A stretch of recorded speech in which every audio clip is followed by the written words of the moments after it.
في معقل الريال، في معقل كبيرها مدريد وسيدها الريال الميرينج الذي يعود إلى معقله التاريخي، إلى بيته المرعب وقلعته المنيعة. نحن هنا في واحد من أكثر ملاعب إسبانيا هيبة وتفردا في موسم من مواسم الريال، موسم التطلعات الكبيرة التي يرتكز عليها الميرينج بعكازه الأبيض، الموسم الذي بداه بدون الكريم بنزيما وبدون أسينسيو، لكن ماركو وكريم لن يكون استثناء على الإطلاق. الريال يعود إلى بيته، إلى معقله، إلى بيته الكبير، إلى قلعته الشامخة هنا في ملعب سانتياغو برنابيو. لاحظ هنا صيحات الجماهير الحاضرة من ملعب سانتياغو برنابيو، طال بها الشوق هنا، تبحث عن العودة هنا مرة أخرى إلى ملعبها وإلى مركز أحلامها وإلى ميدان أحلامها، إلى ملعب سانتياغو برنابيو. لاحظ هنا صيحات الجماهير المشتاقة، صيحات الجماهير المشتاقة عزيز المتابع لهذا الصرح الجميل لواحد من أجمل ملاعب العالم، هنا في معقل الريال الكبير، في معقل الميرينج الكبير في القلعة البيضاء التي افتقدت بشدة خلال الفترة الماضية بالنسبة لنادي ريال مدريد. أنا مؤمن جدا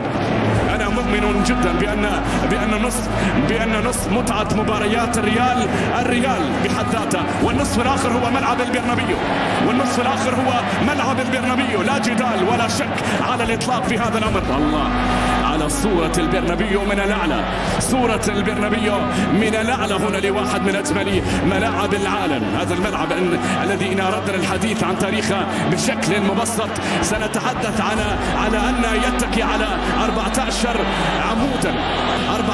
عمودا أوروبيا انتزعها من القارة الأوروبية كلها، جرا من أوروبا كلها هنا، وبالتالي سنتحدث عن الكثير طبعا من الجماليات التي حضرت في هذا الملعب والتي سنشاهدها في هذا الملعب خلال الفترة القادمة ومع لحظة الافتتاح بحوله تعالى. الريال يشعرك بأنه الفريق القادر على أن يسجل في أي لحظة من لحظات المباراة، خاصة هنا في ملعب البرنابيو. صحيح أنه يحتاج وبشدة لفينيسيوس، صحيح أنه يحتاج إلى الكريم دائما، إلى الذي لم يتأخر يوما، كريم بنزيما الذي يتواجد هناك مع نادي الاتحاد. في ريال مدريد هناك ثوابت وهناك الأمور الثابتة التي تسير على الجميع. لا نقول بأن ذاك الكيان الذي لا يحترم أساطيره، لا، لأن هذا الكيان هو الذي بني على هذا الأساس، وبالتالي لا يمكن أن يغير من عاداته ومن استراتيجيته ومن سياسة المتبعة لصرح كبير كان ولا يزال سيبقى واحد من أعمدة كرة القدم في العالم. هنا في الريال الكيان الذي مع أن يتوج ببطولة يسعى لأخرى، مع أن يودع الصورة يصنع أخرى في ملعب سانتياغو. جميل سانتياغو برنابيو، أنت تأتي لهذا الملعب وكأنك في دور السينما، وكأنك يعني تمارس أجمل ما تعشق في هذه، أجمل ما تهوى.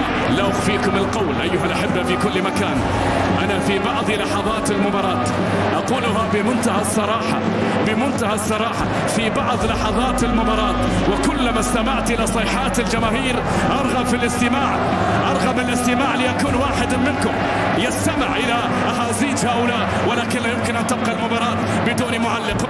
66,747 متفرج هنا في أول المباريات التي عاد من خلالها ريال مدريد إلى ملعب سانتياغو برنابيو بالشكل الجديد، التحفة الجميلة التي تضاف إلى معالم إسبانيا وإلى معالم كرة القدم. الملعب المتفرد دائما على مستوى كرة القدم، والتفرد الذي من خلاله جعل يستضيف بطولة اليورو وكأس العالم معا، أي بمعنى نهائي اليورو ونهائي كأس العالم معا، ولا يملك هذا الشرف إلا سانتياغو برنابيو، وهناك بالعاصمة الإيطالية روما ملعب الأولمبيكو. سانتياغو برنابيو الافتتاح الرسمي في سبتمبر القادم بحوله تعالى. هذا الصرح الجميل، ملعب مخيف جدا، ملعب ستبحر في تاريخها طويلا ولن تمل ولن تنتهي. الله العادة في الظلام أن تبحث عن الضوء، والعادة في إسبانيا أن تستمتع بالريال، أن يسجل الريال، أن يسجل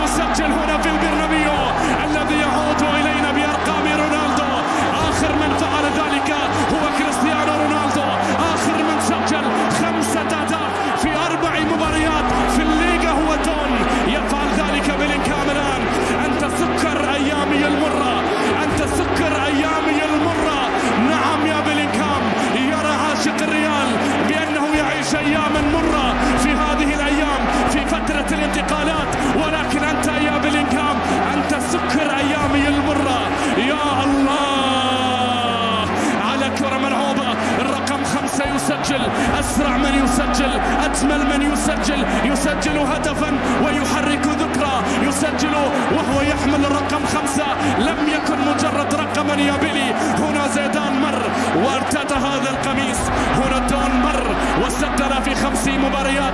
يا الله يا الله، أنا لا أقوى على ذلك. انتهت قوتي وذهبت حيلتي يا بيلينغهام.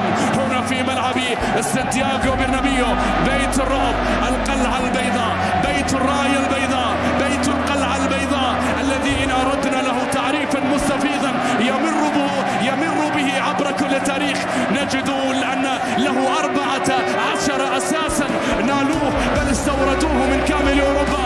اختلف فيه البناؤون على أرضية بيضاء ثابتة. ففي الفترة الأخيرة لا يغيب عن الذكر زيدان وأنشيلوتي، وبينهما قائمة موسعة من اللاعبين، بينهما قائمة موسعة من الأساطير. أنا حقا لا حيل لي، هنا انتهت حروفي وضاعت كلماتي. هذا الميرينجي الذي يعاقب حتى المعلقين.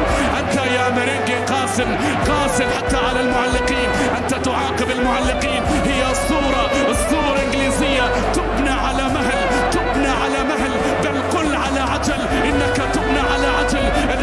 المدريدية مستعجلين، أنت تبنى على عجل. أنت أسطورة مدريدية الهواء، إنجليزية الجذور، تبنى على عجل من أجل تاريخ جديد ومن أجل حاضر ملهم. أنت من أتيت عاشقا يا بيلينغهام. يا الله على عودة الريال وعلى ريمونتادا الريال. وأتذكر تلك الريمونتادا التي كنت فيها حاضرا الموسم الماضي في وقت الظهيرة. ريال مدريد ريال مايوركا، يومها فالفيردي سجل هدفا مارادونيا خالصا في تلك المباراة. أتعبتني يا ريال، أرهقتني يا ريال، ما ذنبي وماذا فعلت بك لتفعل بهكذا، تؤجل الهدف حتى اللحظات الأخيرة. هنا مر وعبر، لكن مر مرورا ثقيلا، هز العارضة، هز القلوب، هز الكل، هز التاريخ، مزق من قبل، دون بطريقته وكاد أن يحتفل، لكنك حرمت من ذلك. بل حرمنا نحن قبلك من هدف كان سيكون عظيم، كان سيكون رائع للريال يسجل هنا في هذه المباراة.